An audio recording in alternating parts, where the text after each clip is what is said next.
funciona a justiça brasileira? A gente vive numa ditadura da toga, numa magistocracia, numa ditadura do jurídico brasileiro, e esse jurídico é de fato, como diz a lenda, tão caro, tão oneroso para o Brasil. A gente vive dentro de um sistema jurídico que é o mais caro do mundo, ou um dos. Por que tem tanta gente, então, que quer entrar nesse sistema? Por que a gente tem tantas pessoas formadas em direito no Brasil? É o segundo país do mundo com mais pessoas formadas em direito. É um assunto enorme, super complexo e que vive um momento super espinhoso de críticas e ataques. Então, para a gente entender que críticas são válidas, que ataques são importantes e o que é dispensável disso aí, nada melhor do que aqui no Não Ficção, onde a gente traz ciências do dia a dia, discutir isso com especialistas. E o nosso especialista qualificadíssimo de hoje é o Conrado Rubner Mendes, que é professor doutor de Direito Constitucional na Faculdade de Direito da USP, autor do livro premiado Constitutional Courts and Deliberative Democracy, foi fellow e visitante em mais universidades internacionais do que dá para citar aqui nessa abertura, é colunista da Folha, é pesquisador do Centro de Análise da Liberdade e do Autoritarismo e autor do recém-lançado O Discreto Charme da Magistocracia, da editora Todavia. Bora bater esse papo com ele. Saiba que a conversa que eu vou ter daqui a pouquinho com o Conrado aconteceu antes da decisão do ministro Alexandre de Moraes de suspender o Twitter no Brasil pela falta de um representante legal no país. Eu vou ler aqui o que o Conrado postou no Blue Sky, onde eu e ele estamos, para você entender qual é a opinião dele e o que ele falaria aqui na nossa conversa. Criticar o Alexandre de Moraes é possível, tolerar a delinquência do Elon Musk não é possível. O STF não precisa fazer menos, só podia fazer melhor. Fala completamente coerente com o que você está prestes a ouvir ele falando por aqui. Então só queria te deixar a par de que, apesar disso não estar incluso no podcast, essa é a opinião dele, e se tivesse incluso aqui, seria isso. Então, boa conversa. Então, Conrado, antes de tudo, uma pena não estar presencialmente contigo para materializar essa arroba aqui, mas é um privilégio enorme. Muito obrigado pelo teu tempo e pela disposição de estar aqui para a gente conversar. Como eu disse, já te falei aqui antes da gente começar a gravar, é uma das pessoas que eu estou mais empolgado e mais nervoso no melhor sentido da coisa de estar aqui querendo ter essa conversa mesmo. Você é um cara que eu admiro demais e que compra brigas que eu não vejo ninguém comprar, mas que eu acho que são extremamente válidas e muito importantes. E eu falo de comprar brigas não para te introduzir aqui como alguém que gera atritos ou que é uma pessoa combativa, mas porque assim, acho que para o momento, para a conversa que a gente vai ter, isso também é importante. A gente já teve conversas aqui sobre o que é o STF, qual que é o papel do STF com a Heloísa Machado. Eu já tive conversas sobre burocracia e boa burocracia com a Gabriela Lota, mas elas tiveram um papel aqui de defender essas áreas, de mostrar a importância delas e explicar isso. Então, pelo fato de já ter essa defesa, eu fico muito à vontade agora para pedir críticas também e para explicar pontos fortes e pontos fracos disso. Eu não queria cair no lugar comum de sair xingando tudo que a gente tem, sem reconhecer o que tem de bom antes. E acho que já deu para fazer isso bem, e queria avançar com essa conversa agora para alguém que de dentro do como funciona o sistema, pudesse comentar sobre o que tem de bom e o que tem de ruim no que a gente tem aqui no Brasil. Então já queria começar com esse tipo de apresentação e colocando por que eu já vou começar com esse tipo de pergunta de um basicão, muito simples. Como funciona o judiciário brasileiro? Tipo, explique tudo o universo em alguns minutos, por favor. Bom, Átila, o prazer é meu estar aqui, admiro o seu trabalho e a importância que você teve também na discussão pública, sobretudo na pandemia, quando você deu um salto e foi uma referência para tanta gente. Então é realmente... Foi a melhor, pior coisa que eu já fiz. Eu imagino como deve ter sido esse período para você. Que bom que a gente superou esse período da crise sanitária, apesar de viver outras diversas que se somam na nossa vida no país. Bom, Átila, essa pergunta eu não sei nem por onde começar. Nunca ninguém me fez essa pergunta sobre como funciona o judiciário brasileiro. Mas eu acho que a gente pode dizer algumas coisas, né, sobre de onde vem esse judiciário, quem são as pessoas que ocupam esse judiciário. Quando a gente fala em judiciário, claro que a gente pode ampliar um pouquinho e pensar não só no judiciário estritamente, mas pensar no sistema de justiça.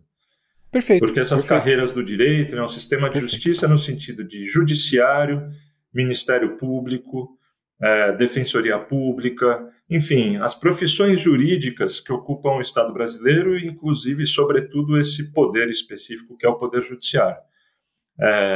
Ele tem uma característica histórica de ser ocupado, em primeiro lugar, por uma elite social e econômica do país.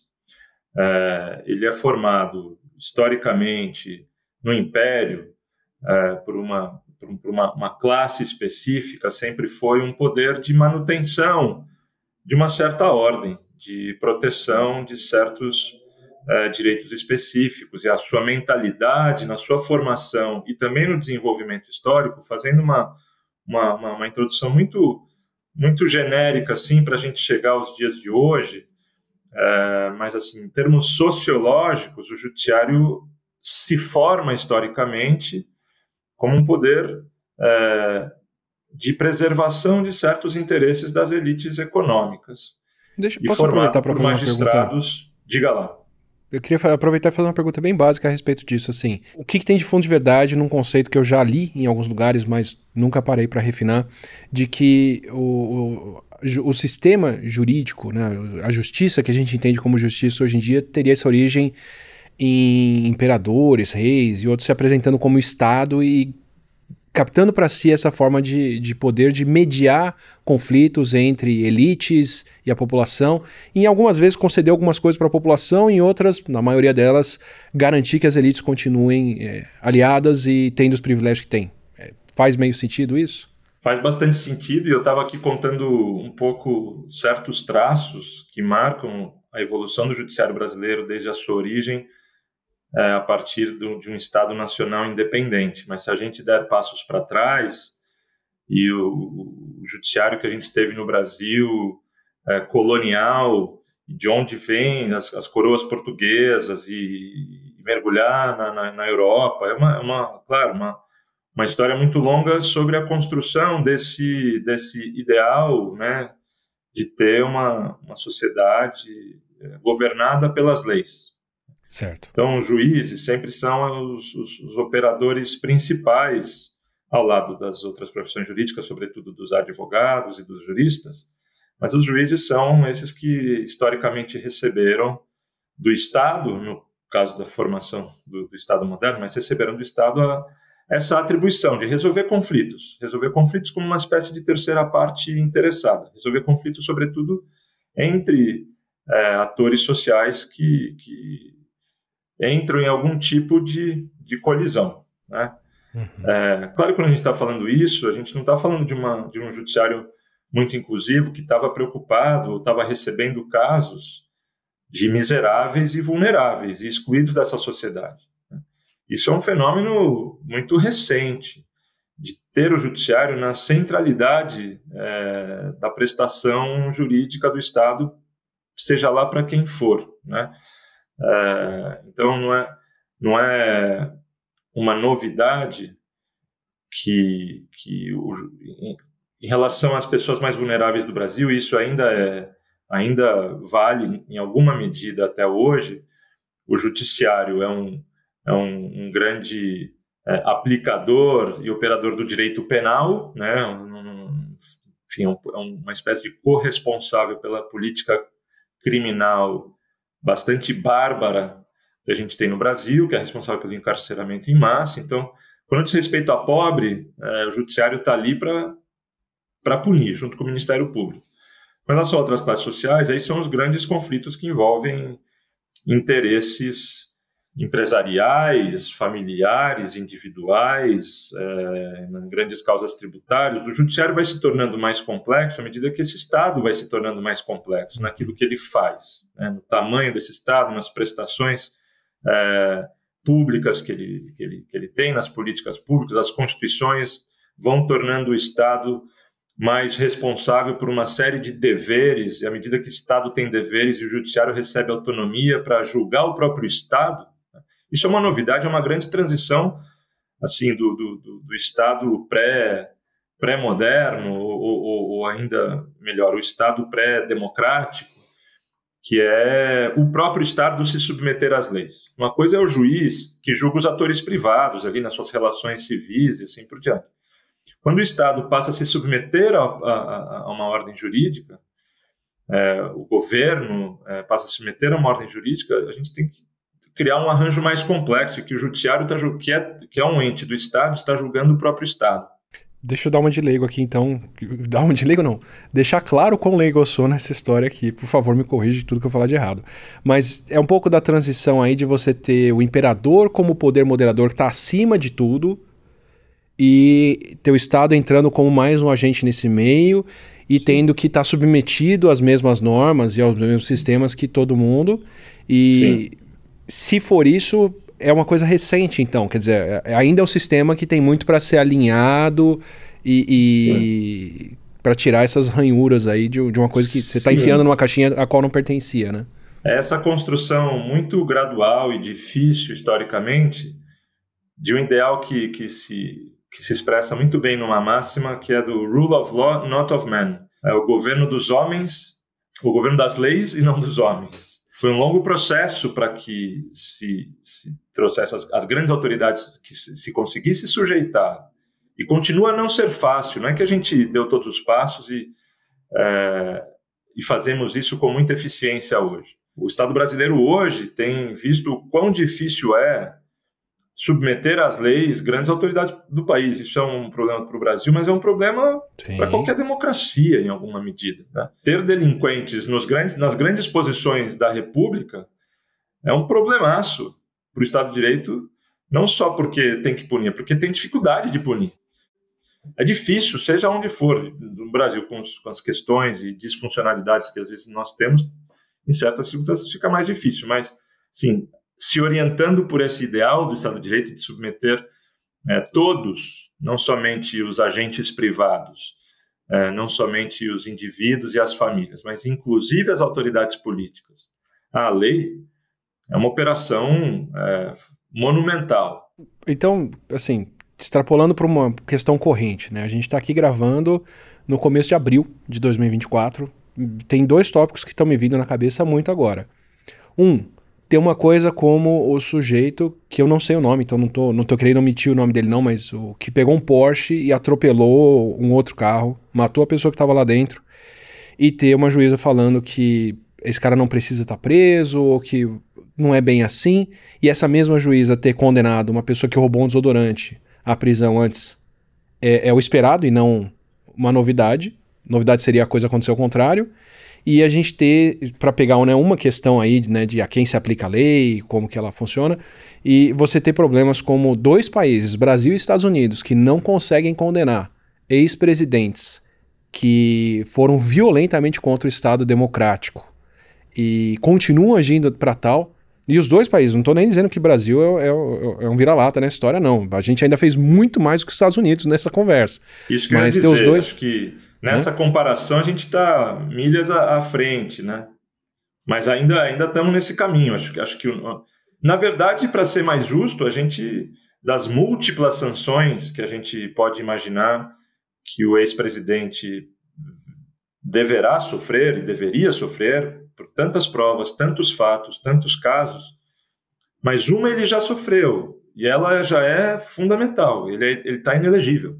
O que não é o caso nos Estados Unidos e nem parece que vai ser. O problema dos Estados Unidos, em princípio, se nada novo acontecer, já está resolvido. Ele está fora do jogo eleitoral, do ponto de vista do direito de se candidatar. Não está fora do jogo político, porque ele continua a agitar, apoiar, articular, e isso continua a ser um problema. E outros processos precisam ir adiante. E vão ter o seu tempo, a gente sempre deseja que vá mais rápido, e nesse caso não dá nem para dizer que está muito atrasado necessariamente, porque a nossa justiça também atrasa, e quando atrasa a gente pode apontar. Mas essa comparação, de fato, as instituições da democracia americana, se é que cientistas políticos já estão pondo muitas aspas em chamar isso de democracia até mesmo, né? Porque quando você descobre como é que funciona o sistema eleitoral... São muito arcaicas, o sistema eleitoral, as regras de divisão de distritos, as imunidades do presidente, Enfim, quem pode votar, quando pode votar, né? Sim, sim. Mas então, acho que você começou a pergunta falando do motorista do Porsche, né, que matou, não prestou socorro, foi preso em flagrante, mas foi solto pela juíza, a mesma juíza que não teve o mesmo grau de generosidade Empatia. com um ladrão de macarrão, né? Isso é mais uma anedota de algo que é muito estrutural no nosso judiciário. Poder econômico conta. Poder econômico conta no tipo de decisão que você vai ter. Conseguir pagar um advogado, formar parte da elite social, faz diferença nas consequências. Em outras palavras, podemos usar vários adjetivos para o judiciário que faz isso de maneira tão corriqueira. Não é a juíza fulana, né? A juíza fulana foi só o último caso noticiado. Todos os dias no Brasil, né? Ainda é assim. Então, é um judiciário, para usar a palavra mais neutra, é um judiciário discriminatório. Certo. É um judiciário que faz... Descreve bem a situação. Sim, é um judiciário profundamente discriminatório, ainda que tenha evoluído em um certo grau em relação à sua acessibilidade, aos serviços que presta, mas, assim, uma evolução muito insatisfatória, muito lenta, muito difícil. É difícil para além de mudar as arquiteturas do processo, da velocidade da justiça, mudar as leis, não é simples mudar mentalidades. Mentalidades de um judiciário que recebe juízes por concurso público e que muitas vezes submete esse juiz a um processo de aculturação que, para essa pessoa se desenvolver na carreira do judiciário, ela precisa comprar certas ideias, precisa adotar certas condutas. Tem gente que enfrenta e nem sobe na carreira, aceita ficar ali na primeira instância para o resto da vida e vai viver muito bem, vai se aposentar muito bem, cheio dos seus privilégios. Só não vai querer, em nome da independência, se submeter às pressões e vigilância das instâncias superiores. Mas me dá uma diferença aí, Conrado, porque assim, fazer ciência também, você vai se formando e você vai tendo que submeter a uma série de estruturas e ter toda uma aculturação com como funciona o método científico, o que é aceitável ou não você fazer. Seguir uma carreira militar, especialmente de alta patente no Brasil, que é uma outra conversa para ter com uma outra pessoa por aqui também, mas envolve décadas de educação e aceitar uma outra versão da história do Brasil, inclusive. Me descreve um pouquinho do que é diferente ou não, e o que é problemático nesse processo que você está me dando dentro da justiça. É interessante esse contraste entre como funciona a carreira e a progressão na carreira de um membro do judiciário, a carreira de um cientista que se submete a mecanismos de prestação de contas da sua comunidade disciplinar, da sua comunidade de pesquisa. Tudo que ele produz de pesquisa, ele não sai por aí declarando o conhecimento que descobriu. Esse conhecimento que ele descobriu, ele precisa submeter a um complicado processo de revisão dos pares, a seminários, a pesquisas, a submeter a um periódico científico. Ele sofre constrangimentos por isso, e esse conhecimento que ele produziu precisa ser testado, né? E nesse sentido ele sofre constrangimentos, né? Ele tem a liberdade de fazer pesquisa, ele tem a liberdade científica e acadêmica de fazer as perguntas para o mundo que ele quiser, mas ele vai ser cobrado pelo rigor da metodologia que aplica, pelo que descobre e assim por diante. Mas pelo menos ele está ali ocupando esse cargo e pode progredir na carreira dentro da sua universidade, tem lá seus constrangimentos, mas, claro, acho que é um processo cheio de constrangimentos, não melhor dos mundos, constrangimentos corretamente aplicados, né?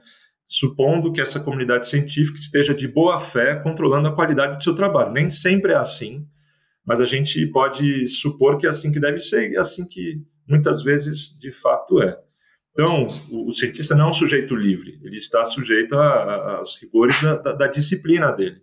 O juiz, ele goza da independência. Ele pode interpretar a lei da maneira como ele considera mais correta. Mas claro que ele não está num terreno no vácuo.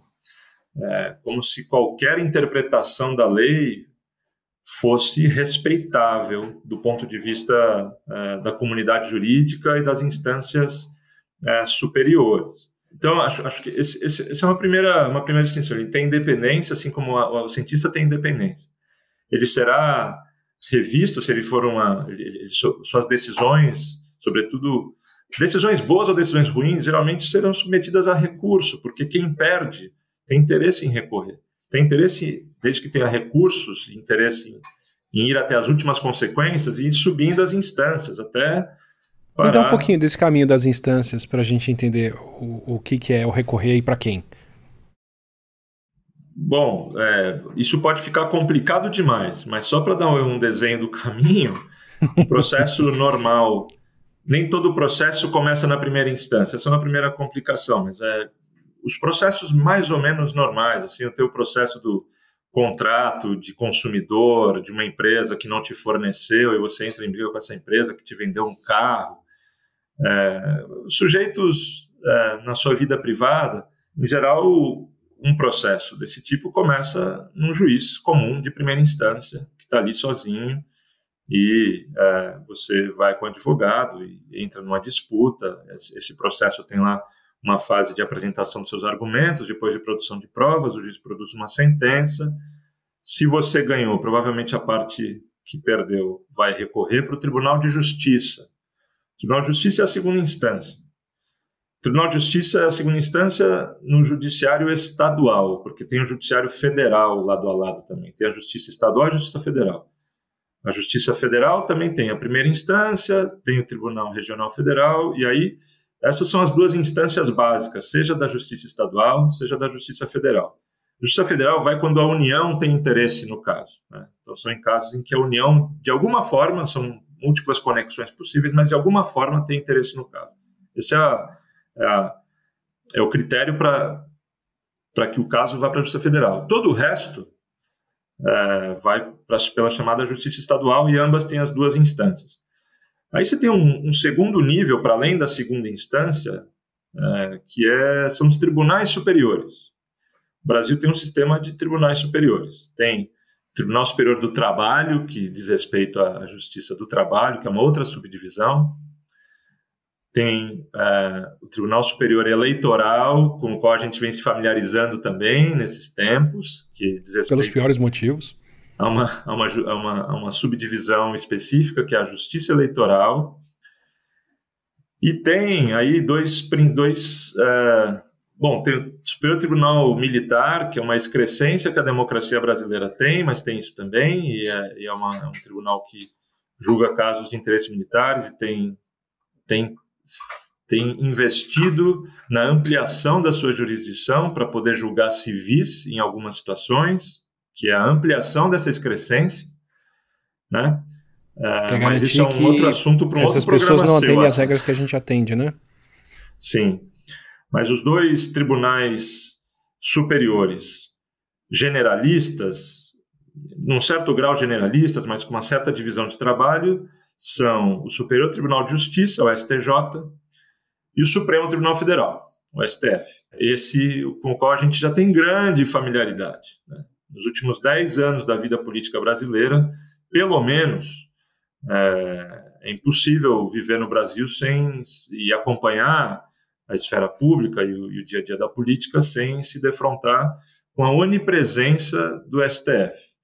O STF, portanto, nessa pirâmide do judiciário, você tem primeira e segunda instância formado por um juiz singular da primeira instância e um tribunal, subdividindo-se entre justiça estadual e justiça federal, e aí os tribunais superiores. De maneira simplificada, esse é o edifício. Como que se divide o trabalho entre essas múltiplas instâncias? A gente começa a entrar numa discussão complexa, mas é possível começar pela primeira instância, recorrer ao Tribunal de Justiça, aí você não ficou satisfeito com a decisão do Tribunal de Justiça, e aí você pode se bifurcar. Se o teu caso diz respeito à violação de uma lei federal, ao conflito de interpretação de uma lei federal, você pode entrar com recurso no STJ.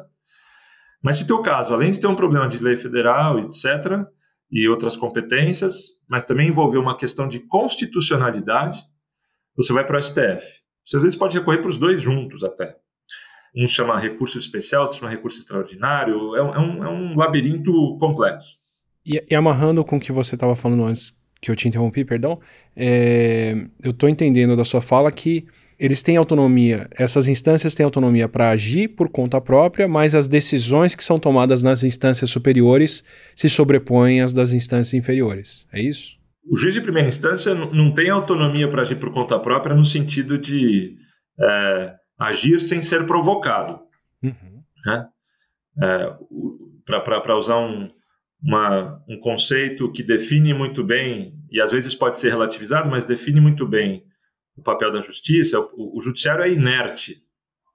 Ele não sai por aí investigando porque ele desconfia de que alguém cometeu um ilícito. Quem faz isso é o Ministério Público. O Ministério Público tem iniciativa, tem um moto próprio. O judiciário, para agir, precisa ser provocado. Um caso pode chegar no judiciário, seja pelo promotor de justiça, por exemplo, num caso penal, ambiental, de consumidor, de interesses coletivos, etc., mas, em geral, vem por um advogado representando alguém. Então, quando eu digo que o juiz tem independência, não é independência para agir por conta própria, é independência para tomar a decisão que considera correta. Perfeito. Então, o juiz ele conduz e administra esse processo, ouve os dois lados, pede provas, faz audiências, e dentro desse tempo que ele tiver com mais ou menos sobrecarga de trabalho, ele administra ali, e depois de um tempo ele produz a sentença, em que ele fala: fulano está certo, o outro fulano está errado, ou ambos têm parte da razão e parte do erro, enfim. E assim mais ou menos que funciona. E uma característica importante que eu não disse é que a primeira instância é o juiz sozinho. Ele decide sozinho. A partir da segunda instância não é mais um juiz monocrático, por assim dizer, um juiz individual. É um colegiado. Né? Colegiado também vai variar. Ele pode ter 3 juízes, pode ter 5, pode ter 9, pode ter 11. No caso do STF, é um colegiado de 11, que é o plenário, mas o STF também se subdivide em 2 turmas. Tem a primeira e a segunda turma, para decidir, tem uma divisão de trabalho para casos, entre aspas, menos relevantes, para casos não constitucionais, quando não está em jogo o julgamento de constitucionalidade de leis e de práticas estatais. Aí tem 2 turmas de 5 ministros cada. O que não significa, e aí a gente entra numa das distorções que esse tribunal específico acabou normalizando e aprofundando, não significa que o ministro individualmente não tenha grande poder para tomar decisões monocráticas, que é um fenômeno natural e em tese, explicável e justificável, porque há decisões de maior urgência que precisam de uma decisão liminar, que supostamente não dá tempo de reunir o colegiado para deliberar com calma sobre o caso. Vai lá o relator do caso e toma uma decisão monocrática. A distorção começa quando a gente percebe que essa justificativa original de urgência não é exatamente o que está acontecendo e está justificando. E o caso, às vezes, começa a demorar tanto para ser submetido ao plenário, e o próprio juiz individual começa a obstruir que o caso vá parar no plenário, que aí você tem boas razões para desconfiar que tem alguma outra coisa acontecendo, certo, que não o fato da urgência. Precisamos tomar uma decisão de urgência. Então, e o STF faz muito isso. Ministros individualmente fazem muito isso, a ponto de a comunidade jurídica e jornalistas que cobrem o STF passam a dar como uma coisa natural, do modo de decidir esse tribunal, sem a todo momento, também pelo efeito da normalização, se questionar a correção disso e os prejuízos disso. E eu ainda vou seguir por essa linha, em especial porque, como você mesmo disse, é uma pauta que vai e volta todos os dias agora, por vários motivos. Mas antes de chegar nesse quesito, esse sistema jurídico que a gente tem no Brasil, eu, como leigo, já ouvi falar várias vezes que é um sistema extremamente caro, oneroso para o país, oneroso para as pessoas, que tem os mega salários, que custa muito caro, que o judiciário brasileiro é um dos mais caros do mundo. Eu queria saber se tem algum fundo de verdade nisso e queria entender se é universal, se todo o sistema jurídico é assim ou se tem sobra dinheiro num canto e falta dinheiro em outro, por exemplo. É verdade que o judiciário brasileiro depende do critério pelo qual você mede. E não é simples medir isso. Mas um número que tem se consolidado é que o judiciário brasileiro consome uma parcela do PIB, o custo do judiciário brasileiro consome uma parcela do PIB que está entre os mais custosos do mundo. E se comparados às maiores democracias do mundo, o judiciário brasileiro, pelo critério de parcela do PIB, é o mais caro. Por que ele é o mais caro? Uma multiplicidade de razões, mas acho que, entre elas, a dimensão remuneratória do judiciário brasileiro explica...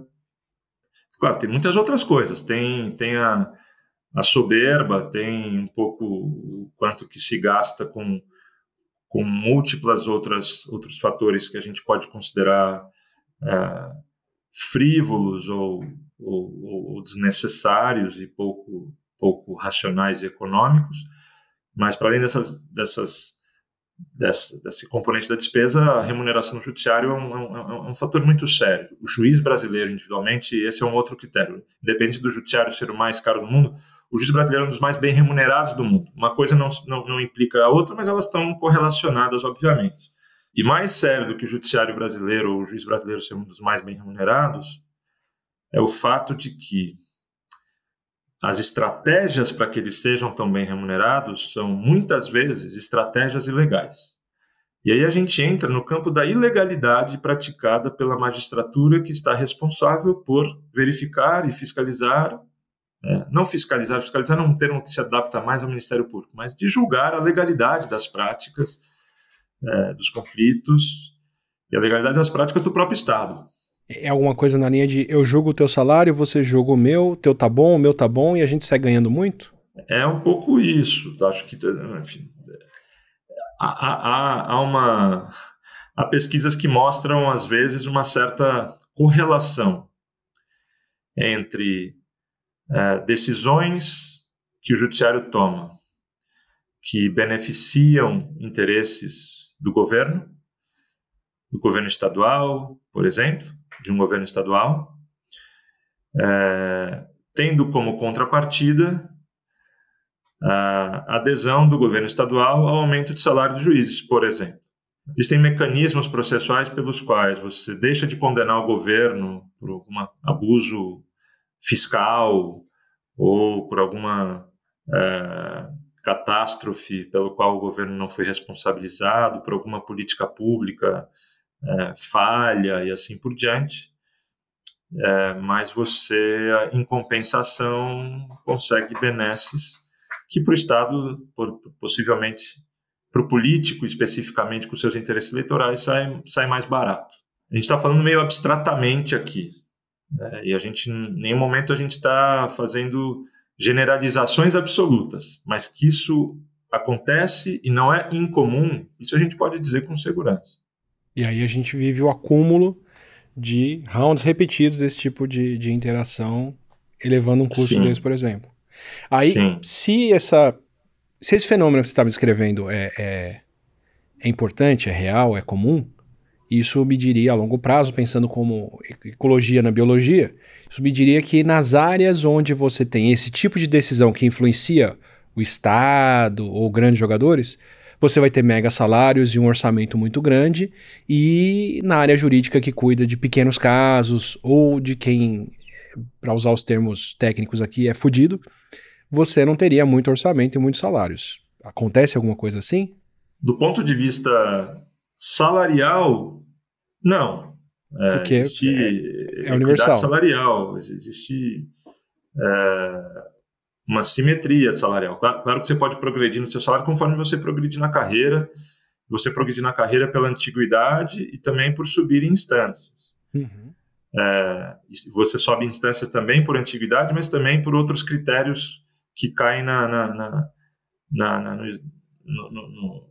no conceito de mérito. Mas isso é, sim, verdade numa outra dimensão do gasto, que é a infraestrutura das instâncias e dos fóruns que lidam com cada tipo de problema, né? A gente não está falando, apesar do ser judiciário tão caro, a gente não está falando de um judiciário que é extremamente rico na sua infraestrutura básica para atendimento do cidadão no interior do país, por exemplo.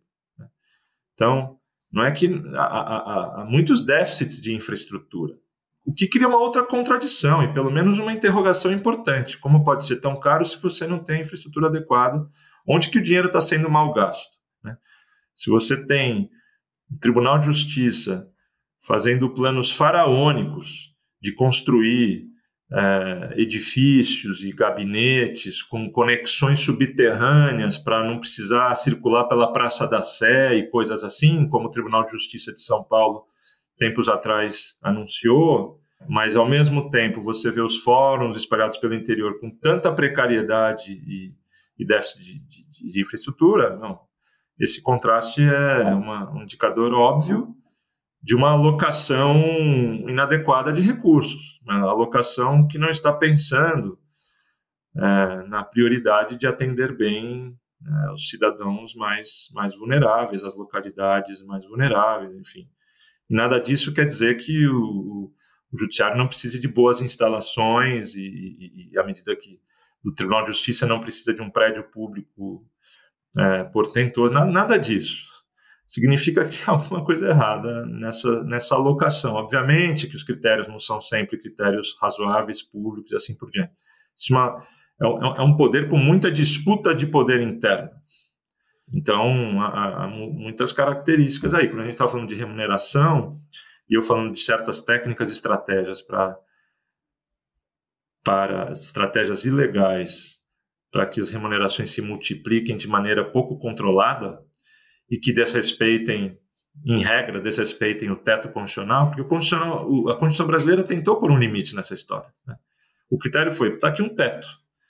O teto do salarial do Estado brasileiro não sei em que valor está hoje, mas é R$48 mil, uma coisa assim. R$48 mil é um teto salarial, mas que é costuma ser driblado por mecanismos diversos. O principal deles são o que a esfera pública chama de penduricalhos, né? Esse é o apelido. São uma série de acréscimos à sua remuneração em virtude de alguma coisa extra que você faça, né? Ou você não precisa nem fazer uma coisa extra. Pelo fato de ser juiz, aí inventam um auxílio paletó. No auxílio paletó você põe mais ali R$2, R$3 mil por mês na tua conta. Aí você tem um auxílio que você recebe porque você vira juiz substituto numa outra comarca. Aí você ganha um adicional. Aí você tem o adicional de plantão. Você faz plantão um dia, você ganha 2 dias de folga, mas daí você vende os 2 dias de folga para ser remunerado e trabalhar nesses dias. Você tem 60 dias de férias, mas você vai lá e fala, eu tenho 60 dias, por que eu não vendo 45 dias? Aí você vende as suas férias, isso vai multiplicando o seu salário e todas essas verbas adicionais não entram no teto. Então não é incomum um juiz ganhar uma média de R$80 mil por mês, por meio desses subterfúgios. Tô fazendo aquela tradicional paradinha aqui para lembrar você de assinar o nosso canal, assim você recebe os próximos episódios do Não Ficção e os próximos vídeos em geral. E para quem já se inscreveu, pense em mandar um apoio, virar membra, mandar um valeu demais, um pix em contato@atiliamarino.com.br. Faz muita diferença pra gente trazer mais gente por aqui. Deixa eu tentar fazer uma extrapolação aqui e me traz para a realidade se ela é aplicável a isso. Você tem um sistema então onde, especialmente para nossa realidade, você tem uma estrutura de emprego e de trabalho que tem muita estabilidade, um bom conforto financeiro, no sentido de, né, pode não ser um salário absoluto muito alto em relação ao resto do mundo, mas em termos de quantos salários mínimos isso é no país e dada a nossa realidade, é um bom dinheiro. E, né, as outras benesses, as outras coisas, o tipo de aposentadoria e por aí vai. Então, me parece que você tem uma infraestrutura que dentro da carreira pública, e o Brasil tem essa carreira pública forte, né, como prestar concurso, fazer as coisas, por mais que a gente tenha nos últimos anos uma crítica cada vez mais vocal em redes sociais e na mídia contra o funcionalismo público, o plano de carreira de muita gente ainda é funcionalismo público. E você está me dando uma descrição de uma área que parece ser a mais remuneradora desse funcionalismo, ou uma das mais. Isso é um ponto. O outro ponto que eu quero perguntar se tem relação com isso. Eu vou colocar na descrição uma reportagem da BBC que tem a fala que eu vou colocar agora aqui, que segundo o estudo da OAB, com base em dados da International Bar Association, que seria, né, uma associação internacional de advogados, de direito, em números absolutos de advogados, só a Índia fica à frente do Brasil com um pouco mais de 2 milhões de advogados. Só que a Índia é um país de 1,5 bilhão de pessoas. Uhum. Então, assim, uma coisa tem relação com a outra, o Brasil ter tantos advogados, porque essa seria uma área de atuação atraente, ou não? São outros fenômenos que fazem a gente ter tantas pessoas formadas em direito. Formadas em direito, né? Que é outro esquema, que é outra coisa ainda. Além da chance baixa, em termos estatísticos, de passar na OAB e atuar como advogado de fato. Por que a gente tem tanta gente aqui? É porque é uma área atraente, remunera bem? A resposta para isso não é muito simples, mas acho que para começar com esses dados, de fato. O Brasil é, sim, o país com dos maiores números de gente formada em direito no mundo, que não é exatamente idêntico ao número de advogados, e também, mas também tem um dos maiores quantidade de advogados. Em terceiro lugar, que é um fenômeno dos últimos 25 anos que se multiplicou, o Brasil é um dos países, uma coisa está ligada à outra, é um dos países com mais escolas de direito, com mais faculdades de direito no mundo. Isso se justifica porque a profissão jurídica ela é realmente tão rentável e interessante assim? Acho que não, é mais pela ilusão que ela cria. Ela é atraente, não vou dizer nem que ela compensa, mas ela é atraente. Você fala aquela coisa clássica, ou vai se formar em medicina, ou engenharia, ou direito. Medicina é difícil de entrar, engenharia é difícil de sair, sobrou direito? Sim, acho que nessa história dos últimos 20, 25 anos, o Brasil, por meio de algumas políticas públicas de universalização do ensino universitário, teve como consequência a multiplicação desenfreada de universidades privadas. Essa multiplicação desenfreada de universidades que nem deveriam se chamar universidades, mas de instituições caça-níqueis, multiplicou de número desenfreado as pessoas que viram nisso a chance de ascender socialmente, viram nisso uma grande promessa. Enfim, ascender socialmente, ascender em status, né? E a Faculdade de Direito vem de uma grande promessa de inserção e de ascensão social. Então, acho que isso também tem que ser colocado na conta. E nessa massa de bacharéis em direito, nessa massa um pouquinho menor, ou bastante menor, de advogados, que para virarem advogados precisam passar no exame da OAB, existe muita precariedade também. Sim. Então, não dá para vender a ilusão de que essa é uma profissão de luxo. É uma profissão cujo topo da pirâmide, de fato, goza desse tipo de possibilidade, né? Aí, né, para essa fração da profissão jurídica, que é uma fração de uma advocacia corporativa e que de fato está presente nas grandes operações econômicas, empresariais e estatais do país, para essa advocacia, de fato, o céu é o limite. Mas a profissão meio como jurídica... a galera fazer escolinha de futebol contando com a carreira do Neymar, assim, né? Você tá vendo quem tá no ápice de uma pirâmide muito íngreme ali, muito... Aliás, não precisa nem pensar no Neymar. No Neymar já é a distorção do topo do topo. Pode pensar em quem joga na primeira divisão. Quem joga na primeira divisão. A primeira divisão da advocacia, para pegar a primeira divisão do futebol, é uma fração minúscula dos jovens que sonham e tentam passar pelas peneiras dos clubes pelo país, que é um processo super cruel também, mas, enfim, acho que a comparação é ótima, porque se tem uma coisa que vem de ilusão para pessoas vulneráveis, buscando ascensão social, basta você ter um pouquinho de talento no futebol que você já está ali na fila, e é cruel esses processos também, né? Tá aí uma coisa que a ciência não faz, vender glamour, viu? É verdade. Isso a ciência e a profissão universitária definitivamente não faz. Mas você estava falando do judiciário ser das carreiras públicas mais bem remuneradas, a gente estava falando até aqui de advogados, mas para você ascender as profissões jurídicas no Estado, que de fato são muito bem remuneradas, não viram rico como o topo da pirâmide da advocacia, mas tem uma carreira muito, muito melhor do que a grande maioria que está na profissão jurídica privada. O que leva a outra distorção também de juízes quando justificam a necessidade de aumento de seus salários, eles comparam e eles presumem que eles, se estivessem na advocacia, seriam grandes advogados e muito ricos. Eles falam, poxa, mas lá eu estou fazendo um sacrifício na minha vida porque, puxa, se eu estivesse lá eu seria esse advogado rico. Primeiro que é uma distorção, não necessariamente ele seria esse advogado com a competência para ganhar dinheiro. Mas ele também está esquecendo que a profissão que ele ocupa tem múltiplos outros benefícios, né? A estabilidade, o status, o prestígio, o poder e assim por diante, a aposentadoria. Enfim, uma roupa tá no bonita, topo da cadeia. Né? Bem estilosa. Exato. Então, tem que tomar cuidado com os argumentos que, como eu chamo, a magistocracia usa para justificar os privilégios de que, não só os privilégios que nós já conhecemos, mas pela a contínua ampliação desses privilégios. Né? Vou aproveitar a deixa que você me deu. Você tem esse termo magistocracia.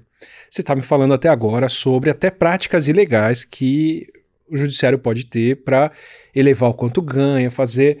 Você tem sido bem crítico aqui na nossa conversa sobre o sistema jurídico brasileiro. E a gente está, no período em que gravamos, vivendo uma fase de ataques internacionais, inclusive, à justiça brasileira. A gente tem, vou usar as palavras do Medo e Delírio aqui, correndo o risco de participar involuntariamente do Medo e Delírio, o bilionário mais incel do mundo e o incel mais bilionário do mundo, né, meio que a mesma coisa, atacando diretamente, nominalmente, um juiz brasileiro, que é o presidente do TSE, por censura em redes sociais em um ano de eleições, chamando isso aqui de uma ditadura, né? Então, eu quero muito ouvir isso de alguém que está criticando a justiça brasileira até aqui, se a gente de fato vive numa ditadura, e que tipo de ditadura é essa que a gente vive e se condiz com esse tipo de ataque. Quando você fala sobre magistocracia e outras coisas, por exemplo. Me dá uma noção do quanto as suas críticas ressoam com essas críticas ou não. Em primeiro lugar, o uso da palavra ditadura é ridícula. Né? Enfim, o termo ditadura também serve para falar em ditadura gay, qualquer coisa que esse tipo de agente político enxerga como restrições, às vezes jurídicas bem justificadas, já serve para o grito histriônico de ditadura. A gente sabe que são esses que, em geral, defendem a sua própria ditadura e que estavam do lado que estavam em períodos mais recentes e mais remotos da nossa própria história. Então, a ideia de que estamos vivendo uma ditadura porque o juiz está tomando decisões muito intrusivas é uma conversa que sequer deve ser levada a sério nesses termos. Que me parece fruto dessa ocasião moderna de você, pela primeira vez, ter essas pessoas e essas instâncias submetidas à justiça, né? E, de repente, incomoda ter que atender isso, né? Sim, também.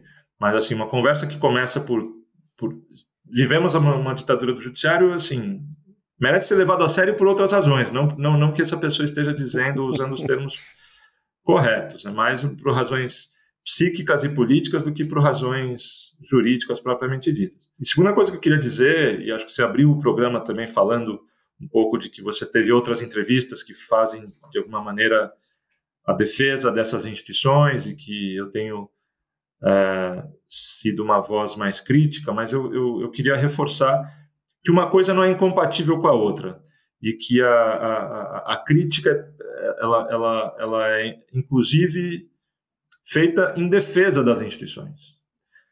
É possível criticar práticas e sujeitos que operam nessas instituições mas ao mesmo tempo estar em defesa dessas instituições. E não é fácil sempre deixar isso claro, né?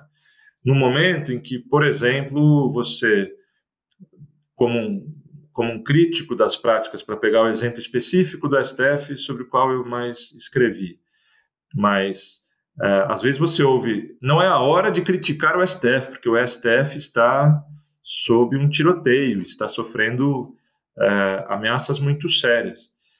E essa observação, ela tem um grau de razão, de que críticas nesse momento precisam ser feitas não com mais cuidado no sentido de ficar em silêncio, de não apontar problemas, mas sem perder de vista que a crítica está sendo feita em defesa da instituição, de modo a não ser apropriado por quem quer destruir essa instituição, né?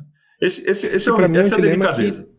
Para mim é um dilema que todo mundo em Israel que defende a vida humana deve estar passando agora, de como você balanceia aceitar ou não a situação que o país está passando e o que está fazendo para defender o que é certo ou não ali, né? Você deu o exemplo do campo mais explosivo da crítica, né? Porque não tem muita boa-fé na hora do calor da guerra, em você criticar aquele que invoca uma razão importante que certamente vai distorcer tudo que você fala em nome do seu interesse em manter e abusar dos poderes de conduzir essa guerra.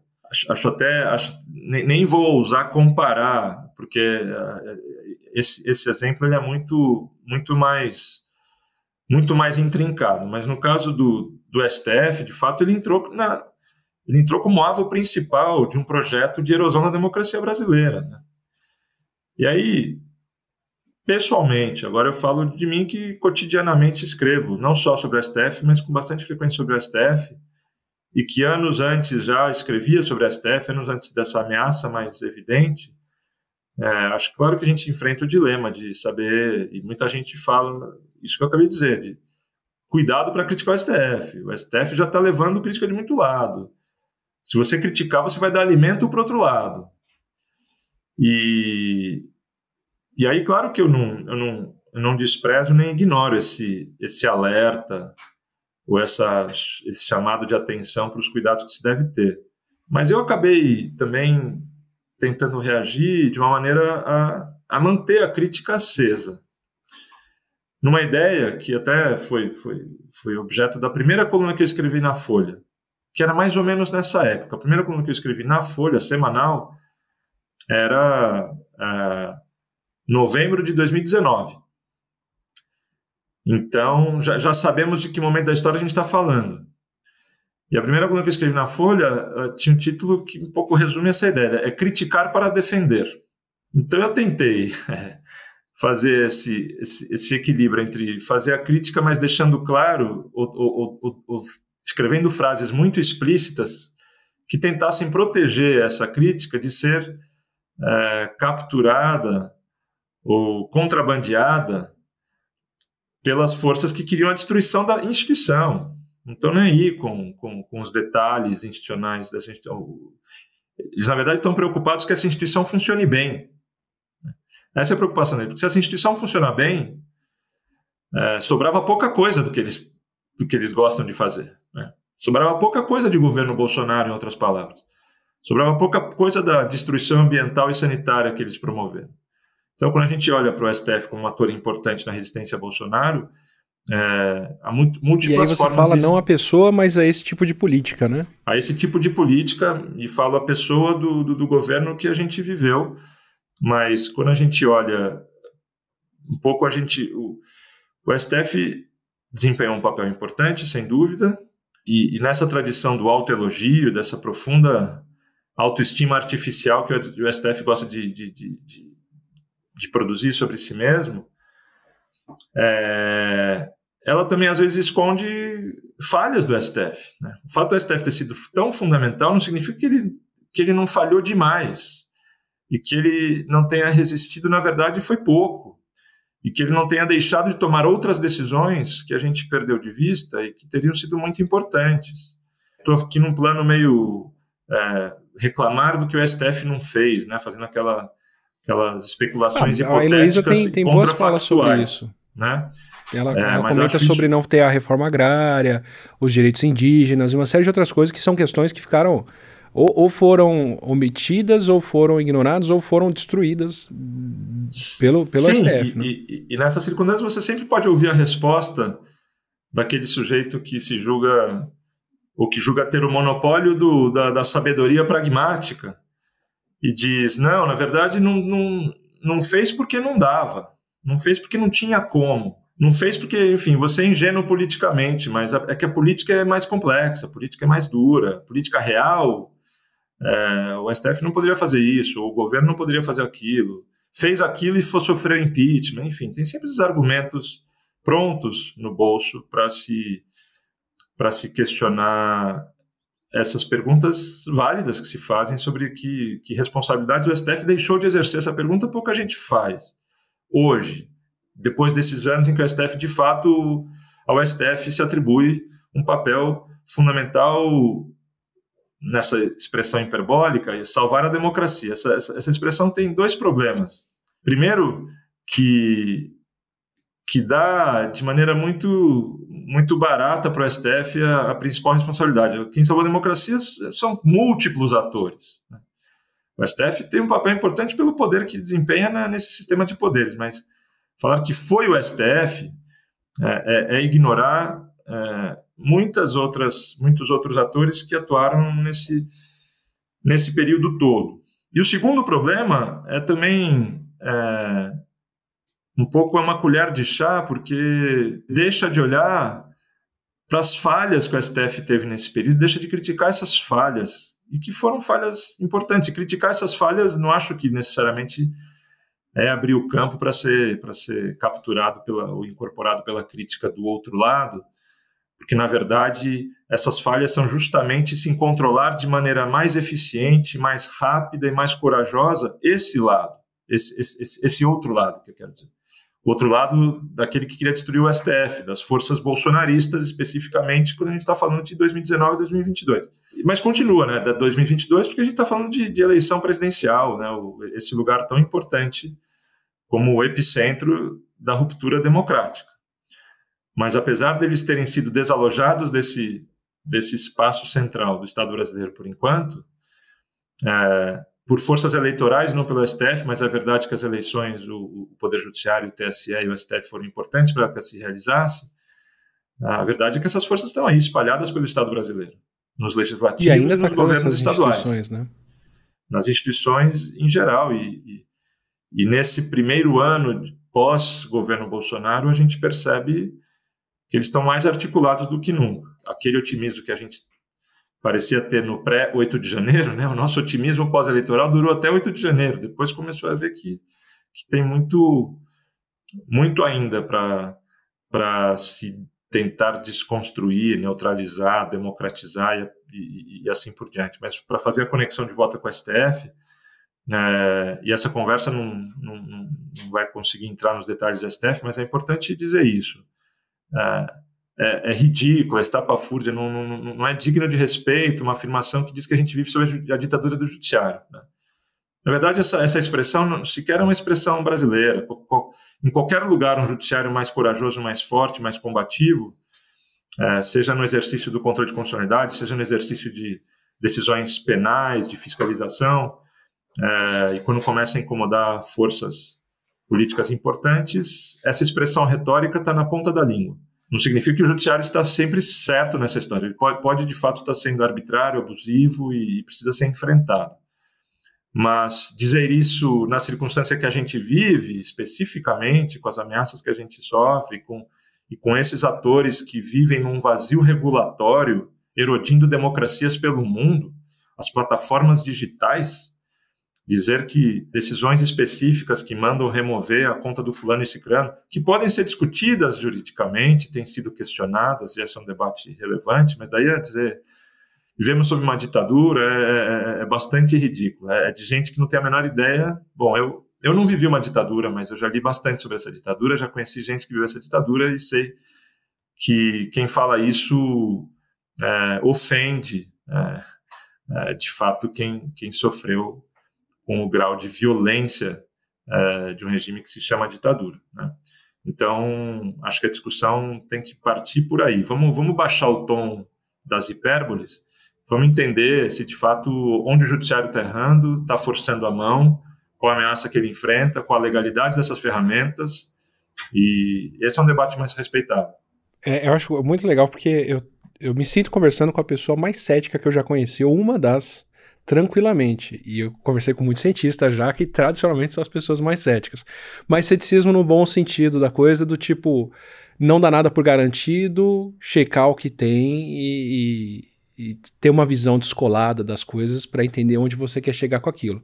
Então, aproveitando que eu estou falando com essa pessoa, para a gente amarrar a conversa, a gente começou falando de um monte de problemas que continuam atuando e chegamos neles de novo aqui no final, falando sobre os ataques ao TSE, ao Alexandre de Moraes e outras coisas. Eu me sinto, pela sua descrição, numa encruzilhada da história onde a gente tem um sistema jurídico que está caminhando para ser uma coisa mais acessível à população e garantir mais direitos das pessoas. Isso eu estou tomando da sua fala aqui, né, de ser uma coisa que historicamente não agia assim, tem agido, tá mal, ainda age mal nessa direção, mas me parece ir nesse caminho. E uma situação moderna, mundial, de acúmulo de poder e riqueza por cada vez menos gente e menos empresas. Ou seja, vão ser embates cada vez maiores entre quem está indo numa direção de garantir mais direito da população e quem só tem como ser barrado por isso agora e tem como acumular muito poder para chacoalhar isso. Você tem uma pessoa que o governo americano não tem coragem de criticar e chacoalhar porque é dono de várias infraestruturas fundamentais para o país, me marca bastante nesse sentido. Ressoa para você isso e, se é o caso, você vê isso com otimismo, ou pessimismo, ou ceticismo a respeito do que a gente tem pela frente? Esse é um cenário super sombrio mesmo, Átila. Acho que é isso que você falou, né? O judiciário é um mecanismo, e a ordem jurídica brasileira, a Constituição brasileira, hoje vive num momento de prostração e de regressão, na verdade, né? E de pouco otimismo. Isso falando só do ponto de vista das promessas que a Constituição fazia. Nem estou entrando nesses pontos que você traz das circunstâncias contemporâneas, que tem como dos seus elementos principais um absoluto descolamento do grande poder econômico, da possibilidade de regulação da política e do direito. E esse grande, não só o grande poder econômico de empresas, mas de indivíduos específicos, né? E ano após ano, eu gosto bastante das estatísticas e das formas de expressar essas estatísticas que a Oxfam, aquela organização britânica que mede desigualdade no mundo e mostra... Um abraço para o Jeff Nascimento. Sim, exatamente. E que não só mede, como tem modos de expressar numericamente muito, muito eloquentes mesmo. Então, essas poucas dezenas de multibilionários, esses plutocratas, põem em questão a capacidade da política e do direito de fazer qualquer coisa contra eles. E se em outros momentos da história, sei lá, começo do século XX, a Gilded Age era um momento de grande desigualdade. Mas ela é fichinha para o começo do século XXI. No século XXI a gente soma outras múltiplas camadas de ameaça. A climática e a sanitária. Enfim, estou entrando em campos que eu não domino, mas, de qualquer forma, compõe a tua angústia, a nossa angústia de saber como é que o projeto constitucional pode, o projeto político e jurídico de incluir pessoas, de prestar serviços públicos, de tirá-las das condições de extrema vulnerabilidade, abuso, etc., nessas circunstâncias mais estruturais. Aí não é questão de ser otimista ou pessimista, a questão é de tentar fazer nosso papel naquela direção que é mais correta, tentar enfrentar isso. Acho que a prostração e resignação é a pior atitude. Agora, otimismo não é algo que se possa ter como uma espécie de otimismo pelo otimismo, como um artigo de fé. Acho que tem uma discussão moral sobre o que é necessário tentar fazer, né? nessa história. E isso que a gente está falando sobre o mundo, aplicado à realidade específica do Brasil, também é um país que na escala do país, sofre disso. Não é novo para o Brasil tentar enfrentar o grande poder econômico, mas é que esse poder econômico hoje ele é mais versátil, mais profundo, mais poderoso e o Brasil traz uma outra camada que não é exclusiva brasileira, mas que assusta muito, que precisa entrar nesse cenário que é o crime organizado, né? Que é a violência, que é a ameaça de mexicanização, de equadorização e buquelização do Brasil, para se referir ao Bukele, que é o ditador de El Salvador. O PCC é produto de uma falha estatal muito grave, tem origem no massacre do Carandiru e se expande pela América Latina e para a Europa.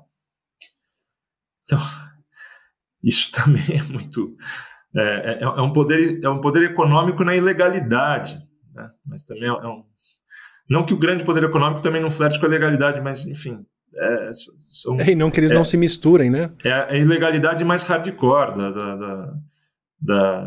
enfim, do tráfico de drogas, de armas, assim por diante. Então, você faz uma pergunta sobre ceticismo e otimismo, acho que não tem muito o que dizer, tem que enfrentar isso mesmo. O que eu acho a posição, pelo menos foi a minha posição na pandemia, inclusive, né? Não é uma questão de se esse é o caminho mais fácil de fazer, ou mais legal, ou mais sendo pragmático, é o único caminho moralmente aceitável de se fazer, e é o que a gente tem para fazer e vamos fazer, né? Se vai dar certo, se vai dar errado, é secundário. A questão é que tem que tentar, né? Sim, e sem prejuízo de ser pragmático, para saber o que é mais eficaz diante das circunstâncias, dos constrangimentos, assim por diante. Ser pragmático é fundamental para conseguir o que a gente calcula que é possível. Tem sempre um balanço a gente fazer entre esse idealismo do que é puro e certo, e daquilo que a gente sente que no momento vai ser mais eficaz. O problema é que a gente não tem fórmula matemática para saber qual é a dosagem certa, né, desse balanço. E a gente testa, e a gente vai em frente. Bom, para quem quiser ir em frente e ser balizado por esse ceticismo, que para mim é extremamente importante e especialmente agora é penoso de se fazer, difícil de se fazer, porque criticar quando tá tudo bem é fácil, criticar quando vão pegar a sua pedra e vão usar ela para outra coisa é muito mais delicado. Quem quiser ler as tuas coisas, a tua obra, as tuas críticas, tudo que você faz, onde as pessoas encontram isso, o que a gente tem de material teu para consumir? Eu lancei, Átila, faz poucos meses, uma coletânea, um livro que faz uma seleção de colunas com uma introdução, chamado Discreto Charme da Magistocracia, publicado pela editora Todavia. E acho que ali tem uma boa porta de entrada. Até vou pedir para você buscar a imagem do livro e colocar aí, para você divulgar. Devia estar com ele na mão aqui, não estou, mas eu peço, também. Peço isso então para você, mas acho que essa indicação que é o convite que eu faço para entrar e tentar entender um pouco essas observações que eu fiz aqui. Perfeito. Obrigadão, tá Conrado. Espero que você tenha curtido essa conversa, tenha gostado do que foi essa aula toda com o Conrado. E aqui eu vou pedir uma licença para falar um pouco sobre o não ficção, ter um pouco de metalinguagem aqui do que a gente faz, para dizer por que para mim é um episódio muito marcante. Porque eu vejo essa oportunidade de ter essas conversas com as pessoas tão boas aqui como uma aula que eu vou ter com pessoas extremamente qualificadas, muito bem formadas e muito bem qualificadas para opinar sobre o que estão opinando. E como uma aula também para você que está assistindo, que seria dificílimo de ter na vida real com tantas pessoas assim, sobre tantos assuntos desses, né? Espero estar podendo trazer para vocês aqui aulas particulares com pessoas que são líderes de área delas, que são qualificadíssimas para falar do que estão falando. E eu queria pegar um tópico desse que é tão espinhoso, que é a justiça brasileira, porque está levando tanta porrada e tanta crítica em público, para trazer o que eu acho que é o mais importante, que é todas essas instituições têm que ser criticadas, mas na hora que você vai ouvir essa crítica, por favor, por favor, ouça o Conrado Hübner e não o Conrado taxista. Nada contra o taxista, mas não vai ser das pessoas que estavam ali acampadas no 8 de janeiro que você vai ouvir as melhores críticas ao sistema jurídico brasileiro. Você vai ouvir isso de quem se formou para isso, estuda isso e está, muito antes disso ser modinha, criticando esse sistema e fazendo críticas que são construtivas e que vão levar a gente para uma situação melhor e não dar mais privilégio para quem já tem todos os privilégios do mundo e está incomodado em perder uma parcelinha deles por conta de como a justiça atua. Acho que, né, desde que o mundo é mundo, as pessoas que têm acesso a muito poder não tem quem barre elas. Nunca tiveram. E agora a gente tem alguns sistemas que podem fazer isso um pouco e essas pessoas vão ficar incomodadíssimas por isso e vão jogar um campo minado inteiro para minar uma instituição que poderia estar atuando muito mais para todo mundo ter acesso a algo universal ou todo mundo ter acesso à Constituição. E acho que críticas que levam a gente nessa direção de garantir a todo mundo acesso e amparo a uma infraestrutura básica, super válido. Então, espero que tenha sido uma conversa que te leva nessa direção e te inspira a fazer isso, buscar isso e ler mais sobre isso. Se foi um pouquinho nessa direção, acho que eu estou cumprindo o meu papel aqui, com os não ficção em geral. Então, se você quiser outras conversas dessas e outras críticas a todo tipo de área, mas que estão vindo de quem pode falar sobre isso, aproveita, se inscreve aqui no canal, assim você recebe os próximos vídeos e os próximos não ficção, e a gente se vê no próximo. Espero que com mais críticas construtivas.